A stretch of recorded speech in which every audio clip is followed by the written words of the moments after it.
सीतानाथ समारंभां श्रीरामानन्दार्य मध्यमाम् अस्मदाचार्य पर्यन्तां वन्दे श्रीगुरुपरम्पराम्।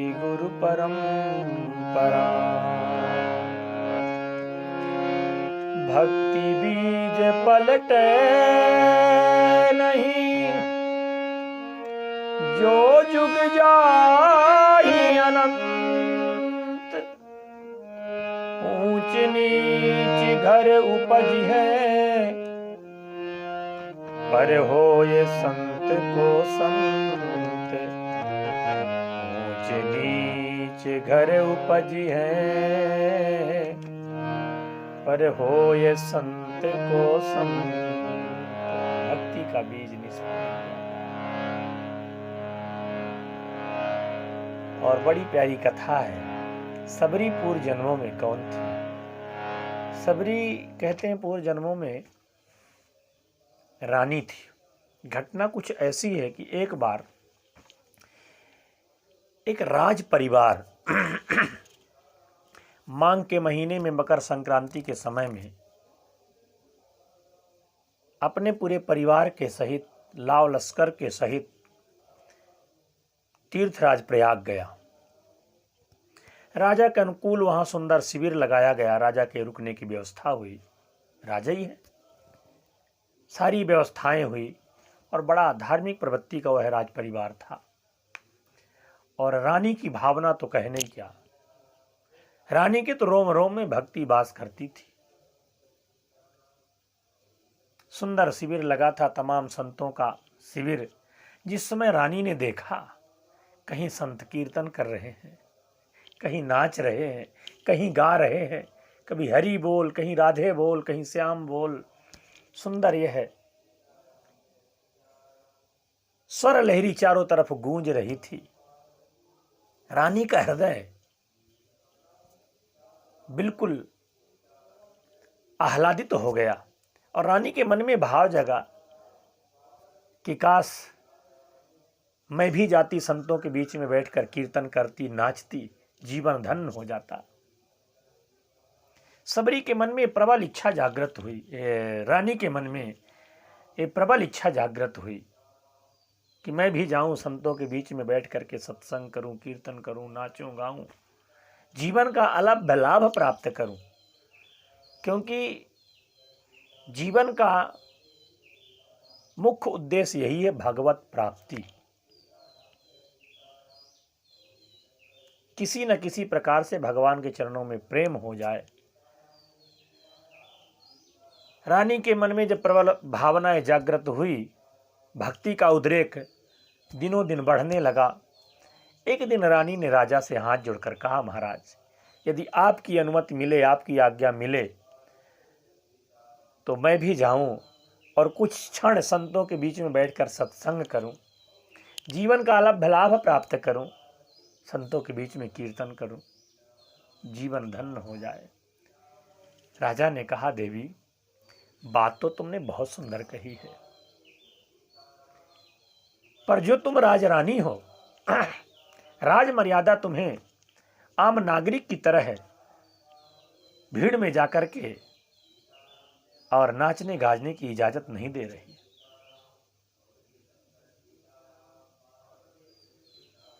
इतना कहकर के राजा चले गए, पर रानी के मन में अपार कष्ट हुआ।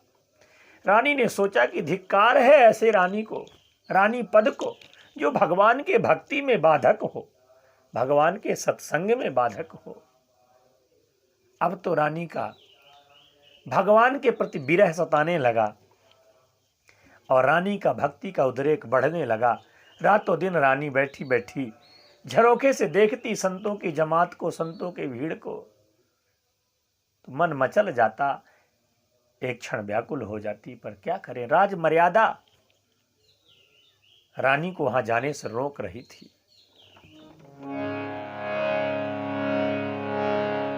विरह बड़ा विचित्र होता है, चाहे किसी भी कैसा भी विरह हो, भगवान को पाने का विरह बड़ा विचित्र होता है। एक बार एक पत्ता डार से टूट जाता है।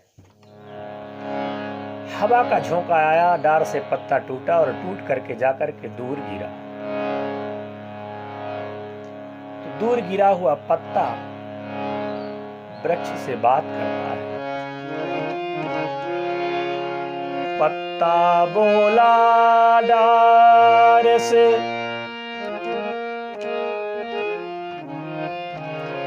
पत्ता बोला वृक्ष से, सुनो वृक्ष बन राय,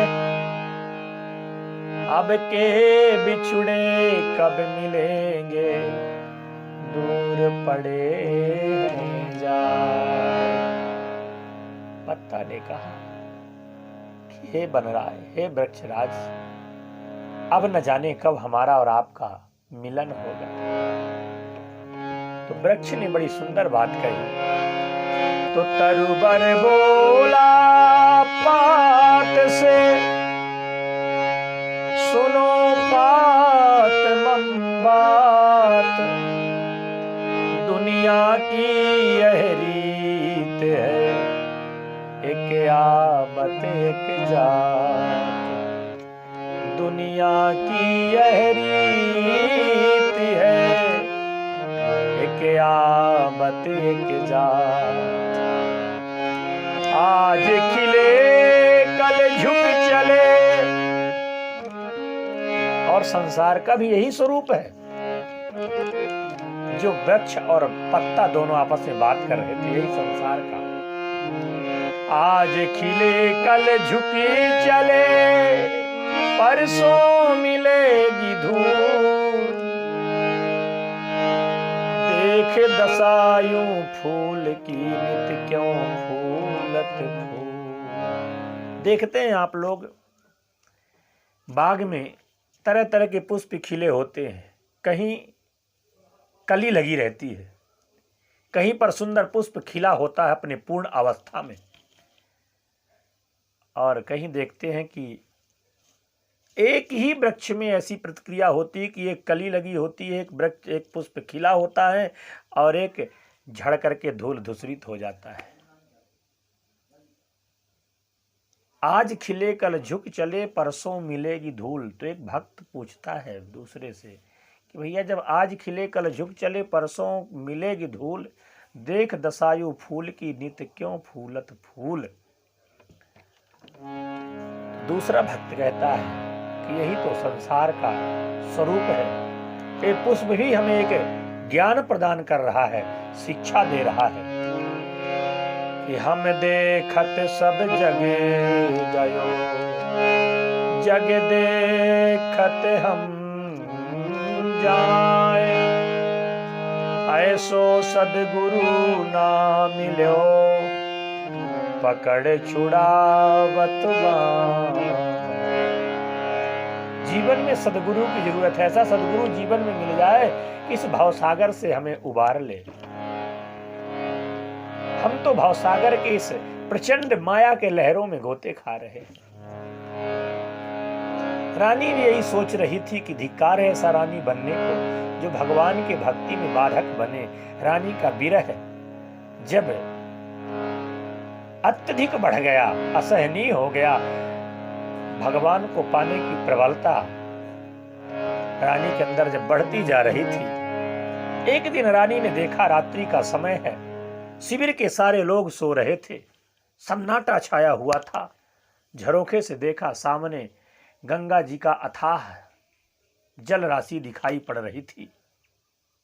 रानी ने धीरे से शिविर का दरवाजा खोला और दरवाजा खोल करके बाहर निकलती है। जाकर के संगम में पहुंची, प्रयागराज जी को प्रणाम किया और प्रयागराज जी को प्रणाम करके उसी अथाह जलराशि में प्रवेश कर जाती है।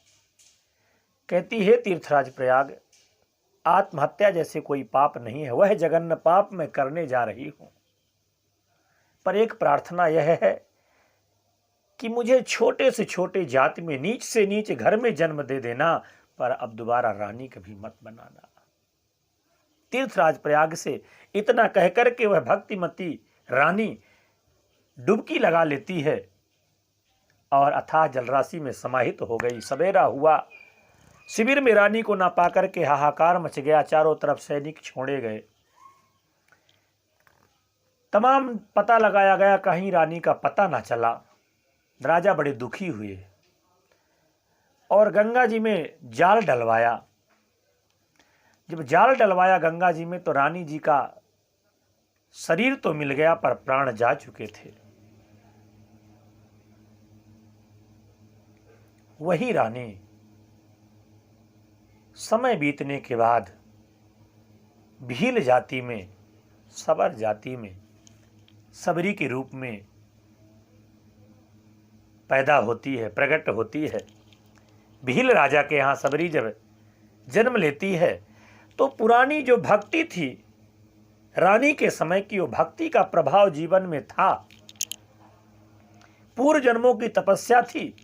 तो सबरी जब छोटी थी, छोटे से ही सबरी का मन संसार में नहीं लगता था। जहां कहीं भगवान का कोई नाम लेता वहां बैठ जाती और बहकी बहकी जब बातें करती। घर के लोगों ने देखा कि जब देखो भगवान की चर्चा करती रहती है, साधु संतों की चर्चा करती रहती है, इसका ब्याह कर दो, घर का कुछ काम तो करती नहीं, तो इसका ब्याह कर दो, ससुराल चली जाएगी। तो सबरी के पिता ने एक जगह जाकर के सुंदर अपने कुल रीति के अनुसार एक वर को देख करके सबरी का ब्याह निश्चित कर दिया। सबरी के सगाई करने वाले आने वाले थे। सबरी की माता सबरी के बालों में तेल डाल करके, भीलनी है, गरीब नहीं है, कभी कभी तेल से मुलाकात होती थी। तो सबरी का ब्याह होना, इसलिए सबरी की मां सबरी के बालों में तेल डाल करके बालों को सुलझा रही थी। तो सबरी ने पूछा, मां आज तू कर क्या रही है?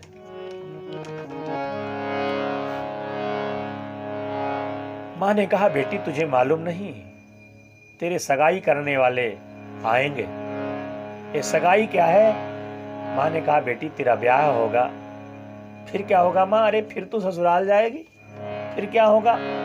कहा ससुराल जाएगी, फिर वहां सास ससुर से मुलाकात होगी, फिर तेरे बच्चे होंगे। कहा फिर तू बूढ़ी हो जाएगी। कहा फिर मर जाएगी। सबरी ने पूछा फिर क्या होगा मां? कहा अरे पगली, तेरा फिर कहीं जन्म होगा। सबरी ने कहा मेरा जन्म होगा। सबरी कहती है कि करके सगाई मैं बर के संग ब्याही गई, ढर के तरुणाई नारी वृद्धा कहाऊं, मर के धरूंगी जन्म, जन्म के मरूंगी फेर, लेके शरीर यहाँ केती बार आऊंगी, जानत विनीत यहाँ तेरा है न मेरा कोई, कहाँ कहाँ के झूठे छोरी छोरा खिलाऊं, ससुर रूपी स्वांग से न जोड़ूंगी नाता नया, छोड़ माता अब मैं शीश न दुआऊं, छोड़ माता अब मैं शीश न गुहाऊंगी। इतना कहकर के सबरी ने अपने बालों को माता के हाथ से छुड़ाया और भाग निकली। भागते भागते सबरी ने देखा कि मेरे ब्याह में आने वाले बारातियों के स्वागत के लिए, भोजन के लिए तमाम जीवों को पकड़ करके मेरे पिता ने एक बाड़े में बंद कर रखा है। तो भागते भागते बाड़े का भी दरवाजा खोल दिया, जीव जंतु भी भाग गए। भागते हुए जीवों ने कहा सबरी तूने मुझे मुक्त किया है, जा भगवान तुझे मुक्त करेंगे। सबरी भागते भागते न जाने कितने जंगलों को, पहाड़ों को, पर्वतों को, नदियों को पार करते हुए जाकर के पहुंच गई पंपा सरोवर के पास, जहां पर मतंग ऋषि का आश्रम था। मतंग नाम के महात्मा वास करते थे अपने शिष्यों के साथ, बहुत ही सुरम्य आश्रम था। सबरी उसी का आश्रय मान करके थोड़ी दूर में झाड़ झंखाड़ में दिन भर छुपी रहती, और भगवान का नाम लेती। आश्रम में जाने से डरती थी कि मैं भीलनी हूं, ये महात्मा लोग हैं, मेरी छाया छू जाएगी तो अपवित्र हो जाएंगे। इस भाव से सबरी उन महात्माओं के आश्रम में नहीं जाती थी। सबरी जब कुछ दिन बीता, सबरी ने सोचा कि सेवा क्या करूं, जल दे नहीं सकती, भोजन बना नहीं सकती, संतों को छू नहीं सकती, तो सबरी को कुछ नहीं सूझा। सबरी दिन भर वृक्ष में चढ़ी रहती, डालियों में छुपी रहती। जब रात होती तो सबरी देखा कि मतंग ऋषि नाम के महात्मा इसी रास्ते से कंटकाकीर्ण मार्गों से सरोवर जाते हैं स्नान करने। तो सबरी ने सोचा क्यों ना इस मार्ग को ही साफ कर दूं। तो सबरी अपने हाथों से मार्ग को साफ कर देती, कंटक रहित मार्ग को कर देती। मतंग ऋषि ने जब देखा, मन में सोचा है कौन होगा कि दिखता नहीं है और सेवा दिखाई दे रही है, मार्ग साफ है, नित्य का काम हो गया सबरी का। रोज गुरुदेव के जाने का मार्ग बुहार देती और नजर में न आती।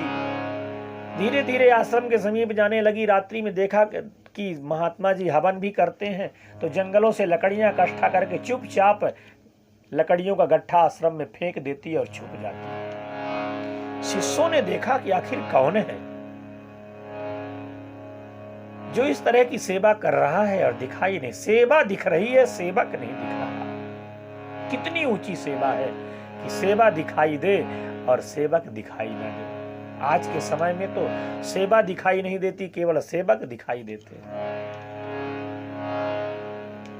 शिष्य लोग रात्रि में जागना शुरू कर दिए, देखूंगा कौन है, कौन ऐसा निष्काम भाव से सेवा कर रहा है। एक रात्रि में देखा कि एक मैली कुचैली वस्त्र को धारण किए हुए काला पलूटा जिसका स्वरूप है, ऐसी एक युवती सिर में लकड़ियों का गट्ठा रखे हुए आश्रम में आई और लकड़ियों का गट्ठा फेंक करके जैसे वापस चलने लगी तो उस शिष्य ने हाथ पकड़ लिया। सबरी डर के मारे कांपने लगी, कहने लगी महाराज मुझसे गलती हो गई, मुझसे अपराध बन गया, मुझे क्षमा कर दो, छोड़ दो मुझे। शिष्यों ने कहा नहीं नहीं देवी, तुम मेरे गुरुदेव के पास चलो। सबरी को गुरुदेव के पास ले गए, मतंग ऋषि के पास। जब सबरी गई, चरणों में दूर से प्रणाम किया। मतंग ऋषि ने पूछा बेटी तुम डरो मत, तुम कौन हो और अभी तक तुम रहती कहां थी? सबरी ने बताया महाराज मैं भील वंश की हूं, भीलनी हूं। आपके आश्रम के दूर दिन भर वृक्षों में चढ़ी रहती थी, भोजन क्या करती थी? वृक्ष के पत्ते।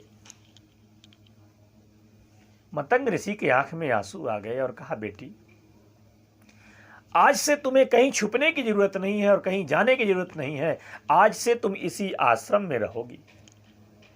सबरी ने कहा महाराज आप बात तो बहुत अच्छी कह रहे हैं, पर मैं जो नारी हूं, भीलनी हूं, आपका आश्रम अपवित्र हो जाएगा और दुनिया के लोग क्या कहेंगे? मतंग ऋषि ने कहा बेटी पहली बात तो हमने तुझे बेटी कहा है और बेटी को अपने पिता के घर, पिता के स्थान में रहने में कोई समस्या, कोई संकोच नहीं होना चाहिए, तुम निसंकोच रहो। और दूसरी बात, तुम कह रही हो कि दुनिया के लोग क्या कहेंगे, तो मेरा नाम है मतंग और मतंग माने होता है हाथी। दुनिया के कुत्ते भौंकते हैं और हाथी की चाल में कोई परिवर्तन नहीं आता। ये भौंकने वाले लोग, इनका तो नियम ही है भौंकना। अच्छा, हाथी के पीछे जितने भौंकने वाले पड़े रहते उतने किसी के पीछे नहीं पड़ते, पर हाथी भी ऐसा है कि पीछे मुड़ करके देखता नहीं। तो ये दुनिया का नियम है कि आगे हाथ जोड़े खड़े रहते हैं लोग और पीछे भौंकने वाले भौंकते रहते हैं। मतंग ऋषि ने कहा बेटी मेरा नाम मतंग है, मुझे दुनिया की परवाह नहीं, तुम इसी आश्रम में प्रेम से रहो, तुम्हारा ही आश्रम है। और सबरी उसी आश्रम में किनारे रहने लगी। जो बन जाता सेवा करती, भगवान का नाम जपती। धीरे धीरे समय बीता। कुछ दिनों के बाद मतंग ऋषि की ज्यादा वृद्धावस्था आ गई। मतंग ऋषि के बैकुंठ जाने का जब समय आया, मतंग ऋषि ने कहा कि शिष्यों से कि अब मैं यात्रा करना चाहता हूं, मेरा समय पूरा हो गया। बाहर आसन में मतंग ऋषि बैठे थे, शिष्य लोग घेर करके बैठे हुए थे। भीड़ को देख करके सबरी आती है, लोगों से पूछा क्या हो रहा है। लोगों ने कहा गुरुदेव जी बैकुंठ जा रहे हैं, महाप्रयाण हो रहा है। सबरी रोने लगी, गुरुदेव को जाकर के प्रणाम किया, कहने लगी गुरुजी मैं भी चलूंगी। गुरुदेव ने कहा नहीं बेटी, तुझे जाने की जरूरत नहीं है, तुम यहीं रहना और मैं तुम्हें आशीर्वाद देता हूं कि एक दिन तुम्हें यहीं इसी कुटिया में भगवान के दर्शन होंगे। प्रभु श्री राम आएंगे, स्वयं चल करके तुम्हें दर्शन देंगे। पर बाहर सबरी इतना कह करके गुरुदेव तो बैकुंठ चले गए, परलोक की यात्रा कर गए। सबरी वहीं आश्रम में रहने लगी, पर सबरी ने कभी ये नहीं पूछा कि हे गुरुजी कब आएंगे राम। बस गुरुदेव ने कहा है कि एक दिन इसी कुटिया में तुझे राम के दर्शन होंगे। उस दिन से प्रतिक्षण हर पल सबरी प्रभु श्री राम के आने का इंतजार करने लगी। प्रेम के आंसू बहते रहते और इस तरह इंतजार कर रही है सबरी की पेड़ के पत्ते भी हिल जाते तो सबरी देखने लगती कि मेरे राम आ गए, चारों तरफ देखने लगती।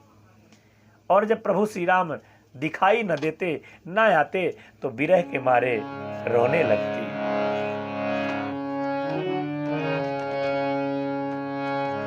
भगवान से प्रार्थना करती कि मिल जाओ राम, तरस रही अखियां, मिल जाओ राम। 24 घंटे प्रभु के वियोग में सबरी की आंख से आंसू बहते रहते। प्रतिदिन सबरी भगवान के आने वाले मार्ग में सुंदर पुष्प बिखेरती, पुष्प की पंखुड़ियां बिखेर देती, पुष्पों का हार बनाती, वन से बेर चुन चुन के लाती। मेरे प्रभु आ जाएंगे तो उनका स्वागत कैसे करूंगी, क्या खिलाऊंगी। मिल जाओ राम,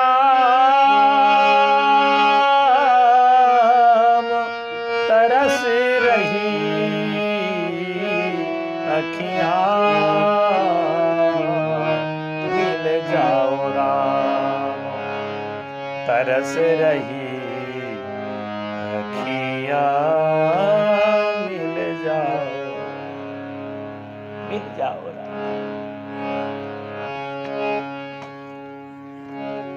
अरे पावन है तू पतित पावन को,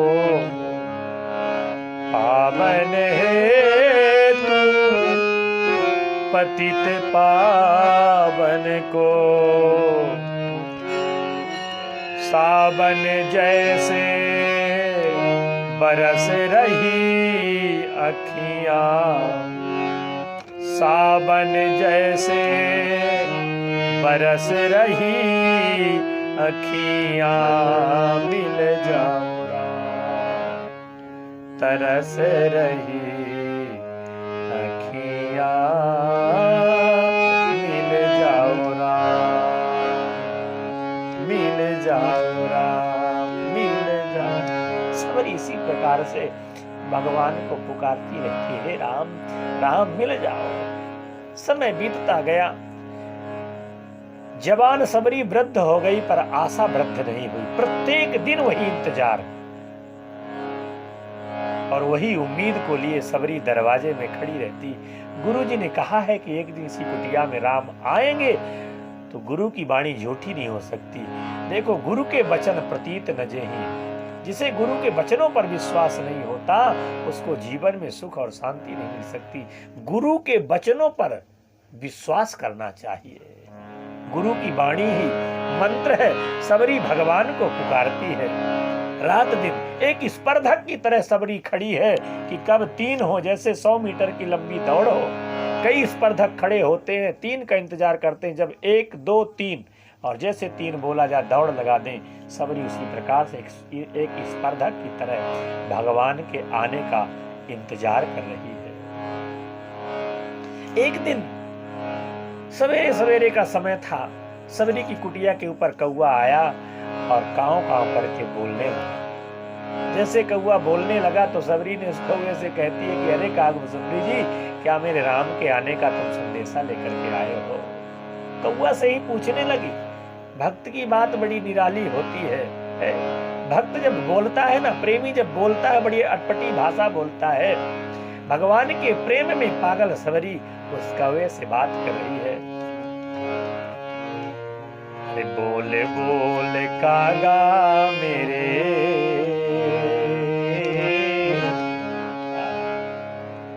कौवे से पूछती है। अरे बोले बोले कागा मेरे, राम कब आएंगे? बोले बोले कागा मेरे, राम कब आएंगे? राम कब आएंगे मेरे, राम कब आएंगे? बोले बोले कागा मेरे, राम कब आएंगे? सबरी कहती है, कागभूषुंडी, क्या तुम मेरे राम का संदेशा लाए हो? मेरे प्रभु कब आएंगे बताओ ना। आए नहीं राम, लगाई कहाँ देर रे, चख चख के रखे मैंने टोकनी में वे। ओ चख चख के रखे मैंने टोकनी में वे। होगा मन मगन मेरे, राम जब खाएंगे। बोले बोले कागा मेरे, राम कब आएंगे? आए नहीं राम रे, लगाई कहाँ देर रे, चुन चुन के रखे मैंने टोकनी में वे। सबरी इसी इंतजार में रोज बेर चुन करके लाती, भगवान का इंतजार करती। और एक दिन जब तक सबरी के कुटिया में भगवान नहीं आए थे, सबरी सोचती थी जब मेरे प्रभु आएंगे तो उन्हें ऐसे बैठाऊंगी, ऐसे भोग लगाऊंगी, ऐसे चरणों को धोऊंगी, ऐसे आरती उतारूंगी। पर जिस दिन भगवान आ गए उस दिन सबरी कुछ भी नहीं कर पाई। जब प्रेम की प्रबलता बढ़ती है ना तो क्रिया विस्मृत हो जाती है। जब सबरी के कुटिया में भगवान राम आए,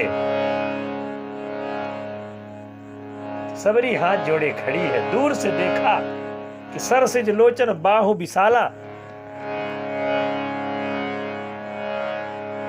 सुंदर पुष्पों का हार पहने हुए आजान बाहुए हैं, पीत वस्त्र धारण किए हुए दो राजकुमार इसी ओर आ रहे हैं। सबरी सोचती है कि कहीं ये कुटिया के मेरे आगे न चले जाएं। सोचती दौड़ करके जाऊं, इनको प्रणाम कर लूं। पर मन में सोचती प्रणाम करूंगी, कहीं मेरे मलिनता का मैल इनके पैरों में चला गया तो क्या करूंगी? कहीं राक्षसनी समझ करके बाण चढ़ा दिया और छोड़ दिया तो प्राणों से हाथ धो बैठूंगी। अरे मार्ग सुखदाई में जीव दुखदाई मिले, चौक चक्रवर्ती जू को चाप चढ़ जाए। सबरी कह रही कहीं चक्रवर्ती जी का परत ना विनीत पवित्र प्रभु पायन पे, मेरी या मलिनता को मैल गढ़ जावेगा। सबरी यही सोच रही थी कहीं मेरी मलिनता का मैल भगवान के चरणों में न गड़ जाए। कमल से कोमल है नयन करुणा निधि के, कुटिल के कुरूपिता को कोर गढ़ जावेगा। इतने में देखा कि भगवान श्री राम थोड़ी आगे जैसे निकलने लगे तो सबरी ने कहा, मेरी मूंद इन हाथन इन आँखन को, राम कढ़ी जावे पर राम रूप कढ़ी पावे। अरे मेरी मूंद दो हाथन इन आँखन को, राम निकल जावे पर राम रूप निकल पावे। और सबरी ने दोनों नेत्रों को बंद कर लिया। तब तक भगवान राम कुटिया में आ गए। फिर सबरी तरह तरह के स्वागत करती है, चरणों को धोती है। ये आगे का चरित्र मालूम है, पर मुख्य कहने का भाव कि पूर्व जन्म में यही सबरी रानी थी, उस जन्म की भक्ति, और जब रानी का शरीर शांत हुआ तो दूसरे जन्म में वही रानी सबरी बनी। तो पूर्व जन्मों की तपस्या थी, इसलिए इस जन्म में भगवान जल्दी मिल गए। इसलिए हमें प्रयासरत रहना चाहिए, भगवान को पाने की अभिलाषा अहर्निश हृदय में जागृत रहे, और जितना अधिक से अधिक हो सके हम सत्संग करें, प्रभु के नाम का स्मरण करें और भगवान की कथा सुनें। बाग गदगदा द्रवते चित्तम, जब भगवान की कथा सुनेंगे वाणी गदगद होगी, चित्त द्रवित होगा, और एक दिन भगवान की वह दिव्य झांकी हमारे हृदय में विराजमान हो जाएगी, और सबरी जैसे हमारा भी कल्याण हो जाएगा। बस इन्हीं शब्दों के साथ वाणी को विश्राम, जीवन में भगवत प्राप्ति की ओर बढ़ते रहें। आप सभी से सादर जय श्री राम, जय श्री राम। एक बार थोड़ी भगवत नाम का संकेत कर लें। सीताराम सीताराम सीताराम सीताराम सीताराम सीताराम सीताराम सीताराम। बोलिए श्री सीताराम जी महाराज की जय।